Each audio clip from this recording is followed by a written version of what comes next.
Hello, my name is Adam Bean. It's weekend and I'm preparing for my JavaOne talk. And because it's weekend, I told my agent not to create any system tests and unit tests and create just simple and nice sample code instead. So let's see what happens. So I opened a template, an enterprise template. It's a kind of a brownfield project. Maybe one of the fastest templates is based on Quarkus and Java 25. So you can just take a look at this as well. So no magic there. And what I would like to do is first to ask how my coworker is doing. And let's see. I would expect some enthusiasm, and here it is. And what I would like to build next. What I would like to do is I would like to create config is boring. What we need is coffee. Coffee is BC. Why coffee is? Because JavaOne last year, there was really great coffee at last JavaOne, the best one so far. And the question is, how is this possible? How this can work?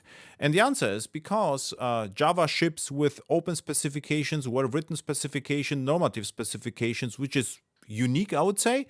And LLMs just love it. They love, to read tons of normative specifications, and microprofile, Jakarta E, JEPs, JSRs, everything is a spec. And therefore, they understand my jargon here, business component.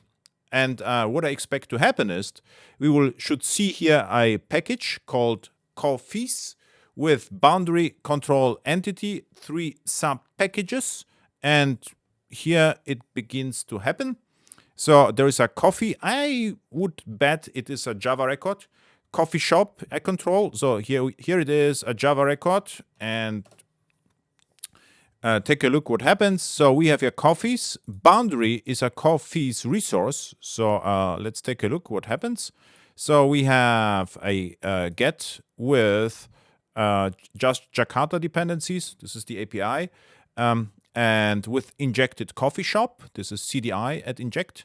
And we have coffee shop here, which is application scope, with some sample coffees, so espresso and latte. Both were available at last JavaOne, so the coffee was just great, as said. And then no hallucinations here, right? So and we have one coffee entity, which is a Java record. So why it works and what happens behind the scenes, we will discuss on depth at JavaOne during my talk. I plan to hack on stage the entire time like this. And you can ask me questions before my session, during my session, after the sessions, and of course at parties. So thank you and see you next time.